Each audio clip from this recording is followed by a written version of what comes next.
The Nigerian Medical Association (NMA), Edo branch in collaboration with Nigerian Bar Association (NBA) Edo, has called on the federal and state government to tackle the high level of insecurity rocking the federal and state. Dr. Omako Harrison made the call during a press briefing at Doctor's House on Monday in Benin City. He called on the President of the country and the Inspector General of Police to ensure peace and rescue Edo people and save them from the hands of hoodlums. Jimoh Ogrima reports that NMA and NBA also call on the Chief Security Officer of the state and Governor of Edo State to please save the people of Edo State further agony by doing the needful. He commended the efforts so far at curbing the menace thus far, but a lot still needs to be done in these regards, as it appears these efforts have not yielded the much desired result. They added that apart from armed robbery, cultism and killing of innocent people, kidnapping has also increased, stressing that no fewer than 7 people are kidnapped daily on Benin-Auchi Road.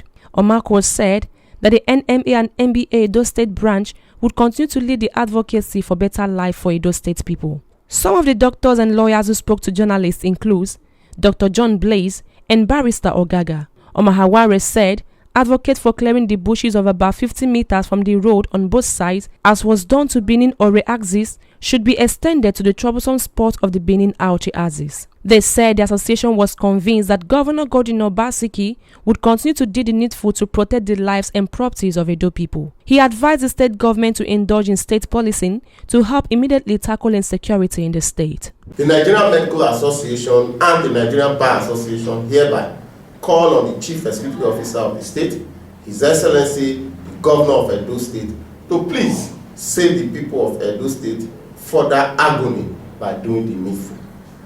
We commend and appreciate your effort so far at curbing the menace thus far, but a lot still needs to be done.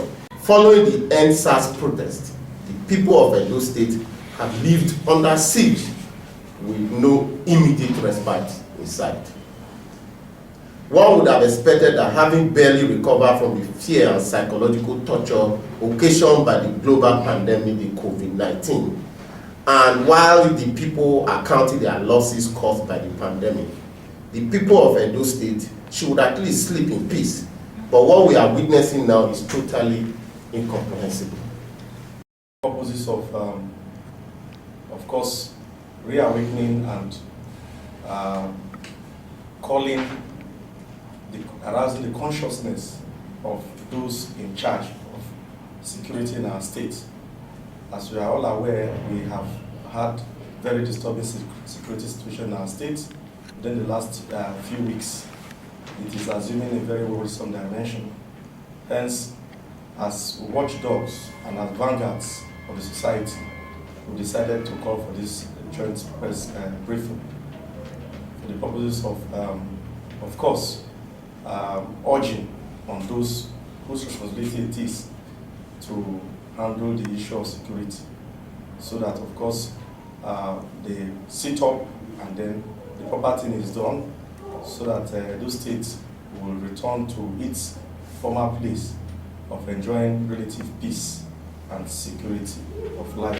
So that we can now squarely put the blame on the table of the governor if he does not do the needful to actually secure the lives and properties of the citizens. We know right now that his hands are a bit tied. The president would have called the criminal police to deploy his men, has to rely on orders from above, or a counter order from above could just change that of the governor's directive. So we should push for state police. The necessary laws, policies have to be put in place for us to have state police. Units of Popo were deployed by the IG to Edo State. And I tell you for free, the 5 units, we're not seeing them. Within the Benin metropolis, you can only see them around Kada Plaza and Tech Junction. And if you go further down Sapero, you see them around the AIG houses. And you are saying you deploy 5 units of Popo. If those 5 units get into town, you will witness their presence. So what we are calling and clamoring for is for them to do more. Let the people within the state see the presence of police around. They did a little briefing on the security issues in Edo State. It's so sad to say and to know that our citizens are being molested by these kidnappers. Now, to travel is an issue because